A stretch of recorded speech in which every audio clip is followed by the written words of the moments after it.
Olá, queridos companheiros do Centro Espírita Pirajara, sejam bem-vindos ao meu lar, sejam bem-vindos a todos esses momentos de reflexões que vamos ter a partir de agora, que possamos respirar fundo, nos acalmar, fazendo aqui uma pequena prece, agradecer ao Pai a oportunidade de, mesmo sem podermos estar fisicamente no nosso centro espírita, estarmos juntos, conectados em pensamentos, em sentimentos, vibrando nessa onda de amor que envolve a todos nós nesse momento, acalmando e serenando os nossos corações e permitindo, Senhor, que estejamos desta forma, mais tranquilos e receptivos à Tua mensagem de amor. Muito obrigada, Pai. Graças a Deus. Então, queridos, vamos iniciar as nossas reflexões, dando continuidade ao nosso calendário. Nós vamos falar hoje sobre a parábola do festim de bodas, que está no Evangelho segundo o Espiritismo, capítulo 18, itens 1 a 2. E nos deem um desconto, né, no sentido de que a gente está testando esse novo modelo de vídeo, onde dá para ver o rostinho do palestrante e ao mesmo tempo dá para ver esse recurso visual que a gente montou para embasar as reflexões de hoje. Então, espero que vocês gostem, espero que atenda aos nossos objetivos e expectativas. Então, eu trouxe aqui a parábola para a gente ler na íntegra, onde no Evangelho nós temos o seguinte conteúdo no item 1. Falando ainda por parábolas, disse-lhes Jesus: O reino dos céus é semelhante a um rei que, querendo festejar o casamento do seu filho, enviou seus servos a chamar para as bodas os que tinham sido convidados. Estes, porém, se recusaram a ir. O rei enviou outros servos, com ordem de dizer da sua parte aos convidados: Preparei o banquete, mandei matar os meus bois e todos os meus cevados. Tudo está pronto, vinde às bodas. Mas eles desprezaram o convite. E se foram um para a casa de campo, outro para o seu negócio. Outros pegaram seus servos e os mataram, depois de lhes haverem feito os múltiplos ultrajes. Sabendo disso, o rei se tomou de cólera, e mandando-o contra todos os seus exércitos, exterminou os assassinos e lhes queimou a cidade. Então disse aos seus servos: O festim de bodas está pronto, mas os convidados não eram dignos. E depois as encruzilhadas e chamai para as bodas tantos quantos encontrardes. Os servos então saíram pelas ruas e trouxeram todos os que acharam, bons e maus. E ficou cheia de convidados a sala do banquete de bodas. Então depois o rei para ver os que estavam à mesa, e viu ali um homem que não estava vestido com a túnica nupcial. E disse-lhe: Meu amigo, como entraste aqui sem a túnica nupcial? O homem guardou silêncio. Então disse o rei à sua gente: Atai-lhes os pés e as mãos e lançai-o nas trevas exteriores. Aí haverá choro e ranger de dentes, porque muitos são os chamados e poucos são os escolhidos. Então, eu destaquei aqui em rosa alguns simbolismos e algumas analogias que a gente vai tentar trabalhar um pouco mais de profundidade nas nossas reflexões de hoje. O item 2 do Evangelho, logo após a mensagem da parábola, ele vai discutir exatamente o porquê de Jesus se utilizar de parábolas para inserir novos ensinamentos para o homem, né? E porque o Evangelho comenta, né, que se a gente não tiver isso em mente, fica muito difícil compreender realmente a mensagem de Jesus, o que Jesus quis dizer. Se a gente não entende qual foi o objetivo por trás do uso dessas analogias e dessa parábola, a gente não consegue realmente entender a mensagem do Mestre. E ele poderia se usar de parábolas, mas o mesmo se pode dizer de todas as alegorias, das fábulas mais engenhosas. Se a gente não lhes descobrir o sentido oculto, nós não iremos lhes entender completamente. Jesus se inspirava nas usanças mais comuns da vida. e adaptava suas parábolas aos costumes e ao caráter do povo a que se dirigia. A maioria delas tinha por fim fazer penetrar nas massas populares a ideia da vida espiritual, e seu sentido só parece incompreensível para os que não se colocam nesse ponto de vista. Qual era o objetivo das palavras? Levar novos conhecimentos sobre a vida espiritual para as massas, para o maior número de pessoas possível. E Jesus era pedagogo por excelência. E quando nós tentamos ensinar um conceito complexo e novo para alguém que nunca ouviu falar sobre isso, nós tentamos utilizar de símbolos, de analogias, tentando trazer a partir do que a pessoa tem e entende algo novo, a partir do concreto, aquilo que é de mais difícil entendimento, o subjetivo, né? Então, é por isso que a gente precisa ter esse ponto de vista. E é por isso também que muitas das vezes a gente não compreende, não tem tanta facilidade de compreender as parábolas de Jesus, porque o que era comum naquela época não é comum hoje. Os costumes, os hábitos, os objetos. Então, a gente precisa da doutrina espírita, do Consolador Prometido, para explicar tudo aquilo que Jesus não pôde naquela época. E para complementar um pouco as nossas reflexões, eu vou trazer o capítulo 25 do Evangelho à Luz da Psicologia Profunda, que fala exatamente sobre o item 2 do capítulo 18. E a mentora fala que toda a mensagem de Jesus é um confronto com a existente do mundo. O seu subjetivismo é objetivo e real, porque se assente em parâmetros de lógica que fogem ao imediatismo, transferindo-se dos simples acasos para uma causalidade extrafísica, a vida espiritual, cujas conexões lentamente são identificadas pela pesquisa espírita, pela parapsicologia, pelas demais doutrinas de investigação da vida transpessoal. Os valores do mundo estão em contradição com os valores do Mestre. Estão em contradição naquela época, estavam em contradição naquela época e estão hoje. Os valores do mundo são completamente diferentes. A mensagem de transformação e de postura, íntima que Jesus veio trazer. Então, toda a mensagem de Jesus vai ter um confronto com tudo aquilo que usa dessa lógica do imediatismo. Se a gente não olha com o ponto de vista correto, a gente não compreende realmente aquilo que o Mestre veio nos dizer. Então, dando continuidade, a mentora fala: além disso, o discurso de Jesus é sempre portador de um conteúdo subjetivo. Olha lá, tentando trazer do concreto para o subjetivo, que não se adapta à visão e ao modus operandi da sociedade do seu tempo e dos tempos futuros, estabelecida sobre as bases da percepção sensorial, do lógico e do racional imediato, do concreto e do comum.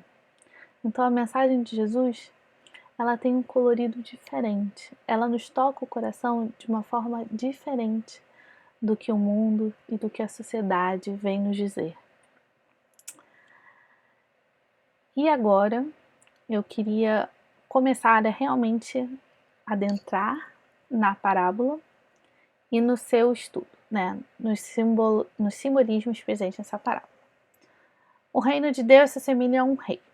O rei simbolizado por Deus, causa primária de todas as coisas, inteligência suprema. E quem é o filho do rei? Jesus, um dos seus enviados. E quem são os servos ultrajados e mortos? São os primeiros servos que ele enviou para fazer o convite para as bodas. São todos os discípulos fiéis de Jesus que o antecederam, como Sócrates, João Batista e outros que vieram após ele, como os apóstolos, Francisco de Assis e outros, para nos convidar para o banquete. Então, o que simboliza esse banquete? simboliza todos os recursos que Deus provê e nos oferece para evoluirmos espiritualmente até a completa iluminação. Vamos lá. O que isso significa? Que ao reencarnarmos, nós temos nesta vida, nesta família, neste lar, todos os recursos de que necessitamos para sermos bem-sucedidos nessa encarnação e para evoluirmos espiritualmente. E óbvio, como a gente não vai conseguir cumprir, né? Toda a nossa transformação moral, a gente vai tendo encarnações até que seja completa essa nossa iluminação interior.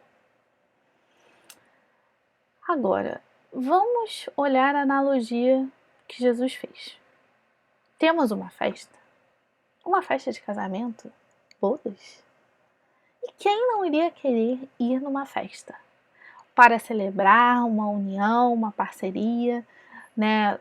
Pessoas amigas, queridas, reencontrar pessoas, né, que gostamos, ter um momento, né, de prazer juntos.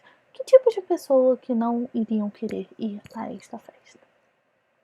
E quem são os convidados indignos?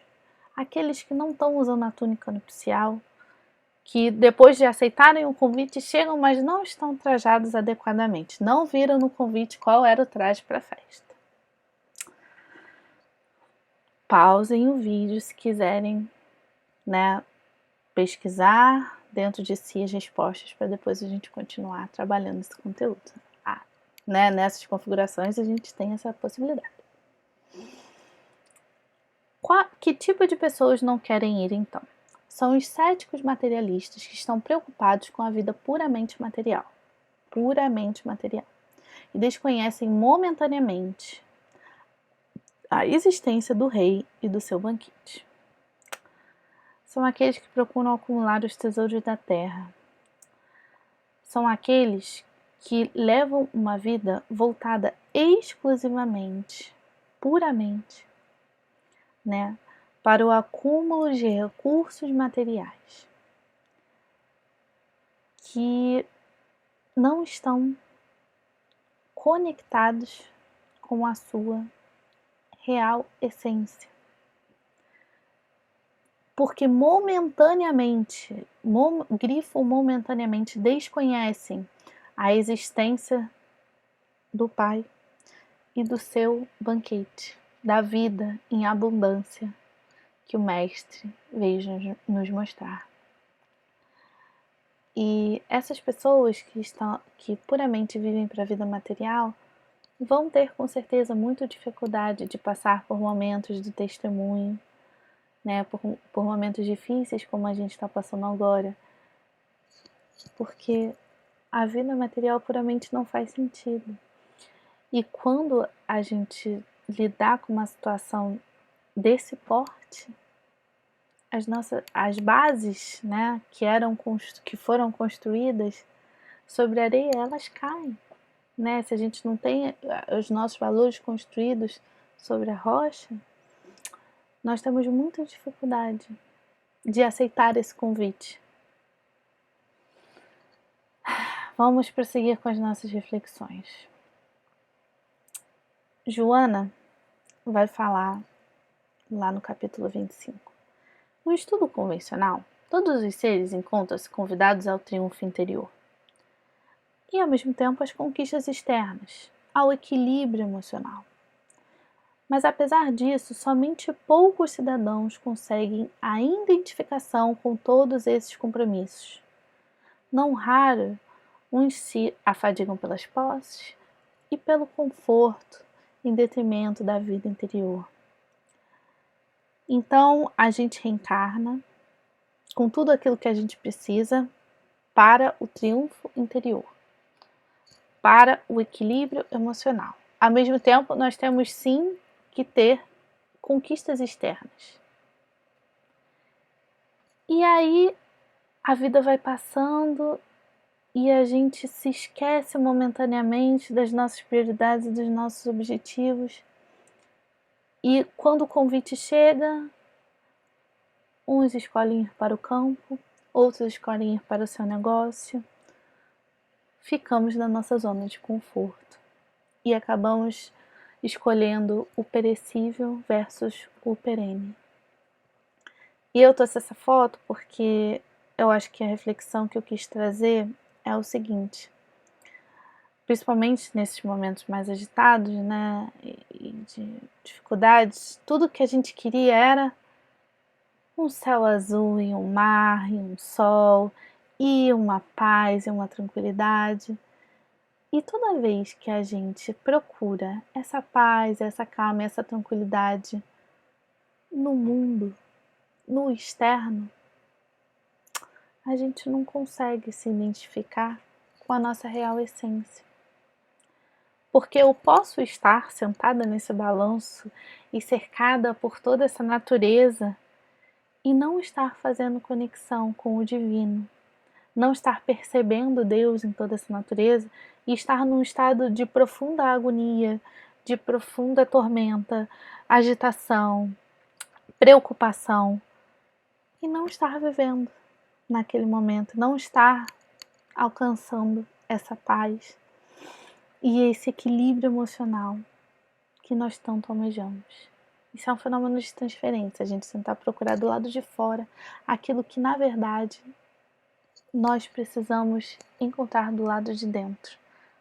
Precisamos sair da zona de conforto para encontrarmos a nossa vida interior.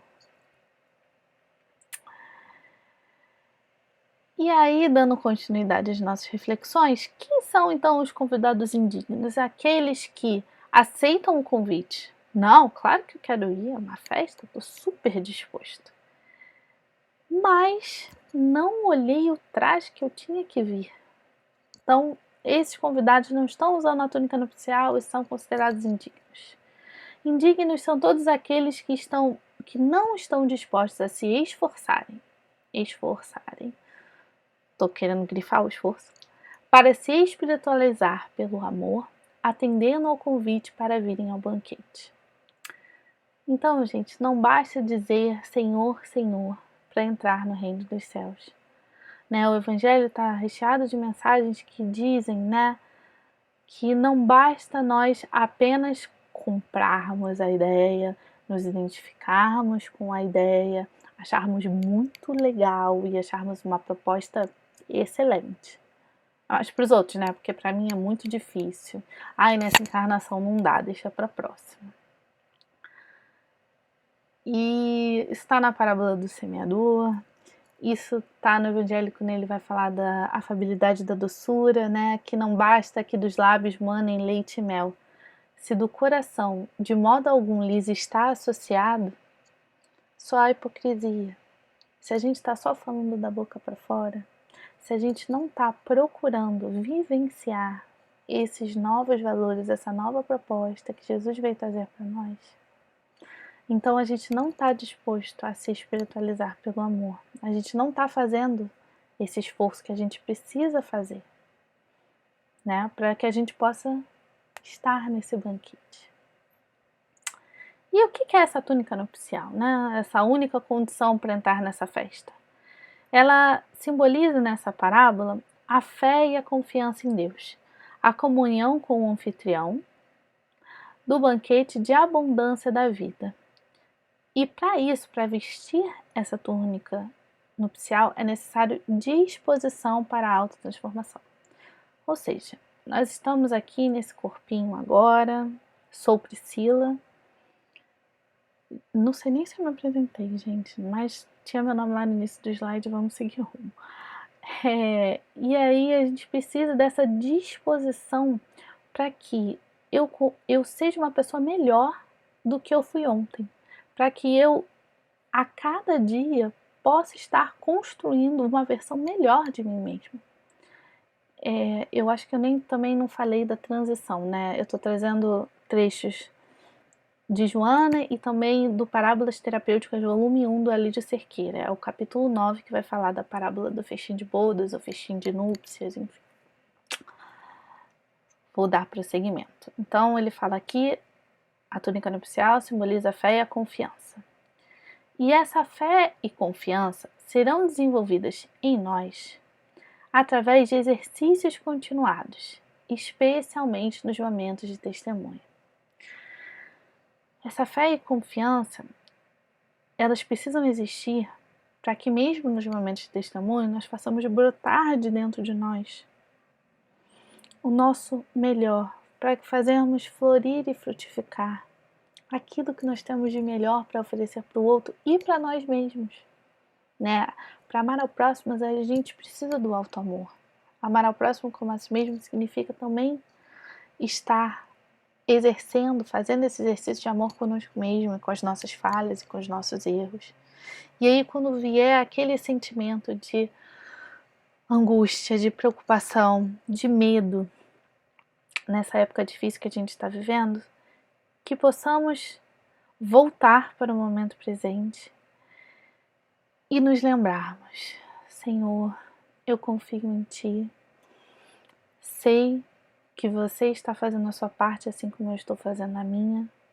Então, aquilo que eu não tenho condição de controlar e de resolver, eu entrego para Ti, Pai.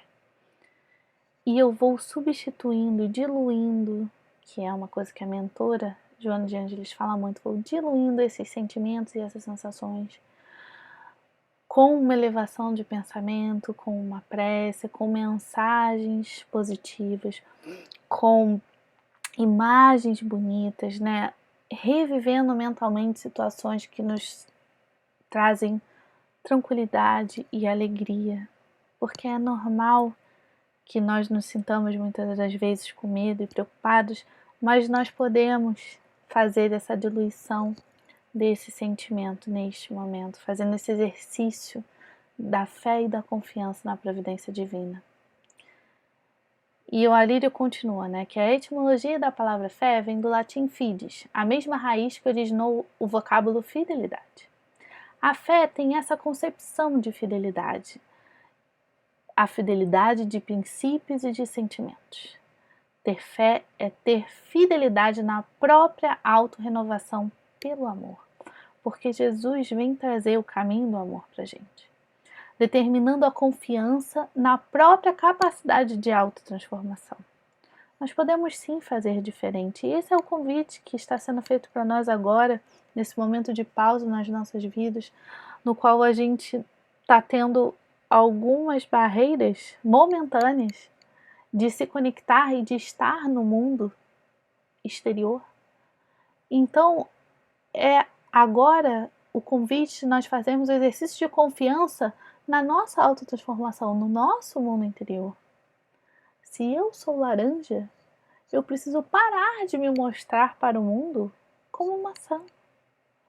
Eu preciso retirar essas máscaras e ser fiel aos meus valores. E se Deus quiser, esses valores estarão alinhados com os valores do nosso guia e modelo, que é Jesus. Que a gente continue nesse esforço de fazer essa autotransformação dentro de nós. E aí ele continua nessa analogia, né, que vestir a túnica nupcial significa desenvolver a fé raciocinada que somente vai acontecer quando o ser, eu, você, nos assumirmos como aprendiz da vida. E o que é se assumir como aprendiz da vida? Quando eu me coloco nessa postura, eu busco evoluir dando graças a Deus em todas as circunstâncias, inclusive nas difíceis, aquelas que parecem desgraça, pois elas ocorrem para nosso aprendizado. Então, ser um aprendiz da vida é eu conseguir enxergar em tudo aquilo que está ao meu redor, em tudo aquilo que me acontece, um novo caminho, um novo rumo, uma nova oportunidade de crescimento. As situações serão difíceis, mas lembrem, nós viemos para ter triunfo interior. Nós viemos para ser bem-sucedidos nessa encarnação. E Deus nos ama, então tudo aquilo que acontece é para o nosso crescimento. Em vista de tudo que está acontecendo ao nosso redor, no que eu posso evoluir, no que eu posso aprender, o que eu posso fazer diferente a partir de agora. Que novos hábitos eu preciso inserir na minha vida para que eu possa me conhecer melhor, ter essa autorrenovação, essa transformação moral. Essas são as reflexões que nós precisamos fazer para vestirmos essa túnica nupcial e sermos dignos de ser escolhidos. E uma outra reflexão muito interessante que o Alírio traz é o seguinte: aqueles que não confiam na providência divina vivem como seres abandonados no universo. É muito triste, é muito angustiante viver assim, como doentes existenciais sem rumo e direção. Aqueles que não confiam na providência divina vivem como doentes existenciais sem rumo e sem direção. Enquanto a convicção na providência divina faz com que consigamos superar quaisquer dificuldades que existam, o que não quer dizer que nós não vamos passar por momentos difíceis e por situações desafiadoras. E aí a gente pode vivenciar a vida de forma mais feliz e mais saudável, porque o universo então se abre para nós, porque estamos decididos e prontos para viver uma vida assim, repleta de sentido, essa vida em abundância que Jesus veio nos trazer. E dessa forma, conseguimos alcançar voos mais altos, conseguimos florescer, conseguimos alcançar novos rumos, né? E isso é muito importante. A mentora Joana de Ângeles fala que um dos grandes problemas no mundo atual é a falta de sentido existencial. E quanto mais a gente se conecta com essa fé e essa confiança na providência divina, mais isso facilita essa ponte para olharmos para dentro e nos conectarmos com o nosso eu verdadeiro. E aí, falando na mentora, essas reflexões adaptam-se perfeitamente ao convite em torno de muitos os chamados e poucos os escolhidos, considerando-se que se trata de um investimento especial na conquista do si mesmo, no desvelamento do self, na superação dos nossos caprichos egóicos. E aí eu vou trazer aqui uma analogia que quem, já trabalhou com algum projeto no trabalho, sabe que na gestão de projetos, quando a gente monta, por exemplo, uma fábrica, essa fábrica ela vai demorar muito tempo para dar lucros, porque a gente vai fazer todo um planejamento, nós vamos construir essa fábrica, nós vamos começar a produzir, mas esse investimento inicial ele é alto. Então, para a gente pagar esse investimento inicial, a gente precisa do curso de alguns anos. A construção de um projeto grande, ele exige um investimento a longo prazo. E a gente precisa confiar que esse investimento ele vai ser bem sucedido. Então, esse investimento especial na conquista de nós mesmos é descobrirmos quem nós realmente somos, desvelarmos esse self e pararmos de seguir atendendo apenas aos nossos investimentos de curto prazo, aos nossos caprichos egóicos, aquilo que momentaneamente nos satisfaz, mas ao longo do tempo não sustenta. E a mentora continua, numa análise psicológica profunda, o que é ser escolhido? O escolhido é aquele que consegue o triunfo sobre a sua própria inferioridade moral, entregando-se com fidelidade, olha a nossa palavra aí novamente, à opção realizada, que compensa interiormente com a alegria do bem que esculpe nos sentimentos. Então, quando nós, já um pouco mais calejados, com um pouco mais de sabedoria, escolhemos um investimento a longo prazo, de nos renovarmos internamente, de termos esse triunfo sobre a nossa inferioridade moral, nós vamos conseguir obter essa alegria interna que vai ser a base de todos os nossos sentimentos, que vai banhar-nos em sentimentos muito melhores dentro de nós, fazer, florescer dentro de nós tudo aquilo de bom que a gente pode ser e pode ser hoje. Porque lá no Alírio, ele comenta o quanto é interessante a gente ter em mente que quando Jesus nos chama a atenção para essas verdades, para a vida espiritual, ele não está nos convidando a viver descuidados de nossa vida, ou seja, do material. Ele não está dizendo para que aguardemos que Deus proveja todos os recursos que são necessários. Senhor, que entremos em oração então, e que eu mesmo, sem fazer absolutamente nada, tenha todos os recursos para viver nesta vida. Não é assim que funciona. Nós precisamos trabalhar. Nós precisamos do convívio com pessoas, trabalharmos externamente e internamente, mas principalmente a gente precisa sim da matéria como recurso para a nossa autotransformação. Então, o material, né, as posses, elas são meio, não fim. E a gente tem que parar de inverter essas ordens. Eu não vivo em função do dinheiro, em função do que eu tenho. Eu vivo para ser quem eu sou, para ser quem eu quero ser.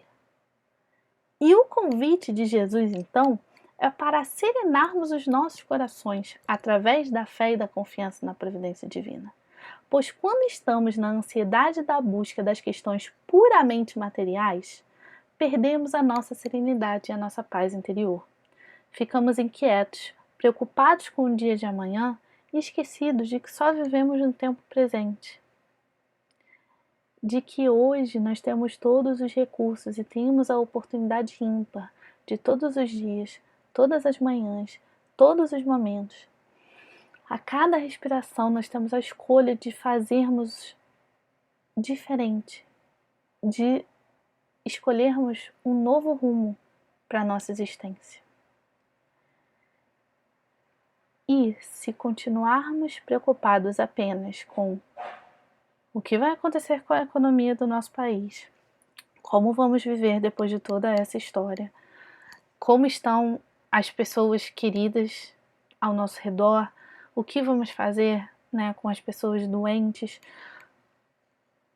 nós vamos perder a nossa serenidade interior. Porque nós estamos preocupados apenas com a parte material, enquanto eu acredito que o convite de toda essa situação que nós estamos vivendo é nos voltarmos para dentro e vivermos o momento presente, meditarmos nos nossos propósitos, alinharmos as nossas metas e os nossos objetivos com o nosso self, com o nosso eu interior. E aí eu acho muito interessante essa imagem de Jesus batendo a porta dos nossos corações, aquela porta que não tem uma maçaneta, mas que só se a gente abrir por dentro, que nós deixamos ele penetrar e entrar no nosso mundo íntimo interior. A parábola fala do reino dos céus e sabemos que o reino dos céus está dentro dos nossos corações, está dentro de nós. E há convites por toda parte, mas nem todos os indivíduos, há convites de todos os servos, né, de todos os mensageiros do Pai para nós, mas os convites do mundo às vezes falam muito mais alto.